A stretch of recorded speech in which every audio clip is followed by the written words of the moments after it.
పెద్దపల్లి జిల్లా శ్రీపాద ఎల్లంపల్లి ప్రాజెక్టుకు భారీగా వరద నీరు రావడంతో అధికారులు 40 గేట్లను ఎత్తి 6 లక్షల క్యూసెక్కుల నీటిని దిగువకు వదిలారు. ఎగువన కడెం ప్రాజెక్టుతో పాటు వర్షం నీరు ఎస్ఆర్ఎస్పీ నుంచి భారీ వర్షాలు ప్రాజెక్టులోకి రావడంతో అప్రమత్తమైన అధికారులు నీటిని దిగువకు వదులుతున్నారు. ఇక ప్రాజెక్టు నీటి మట్టం 148 మీటర్లకు గాను 146 మీటర్లకు చేరుకుంది.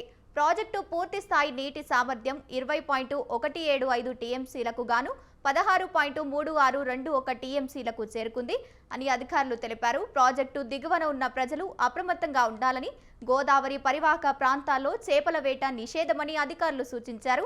ఇక వరద ఉద్రిక్తతని బట్టి మరిన్ని గేట్లను ఎత్తి నీటిని దిగువకు విడుదల చేయనున్నట్లు వారు తెలిపారు.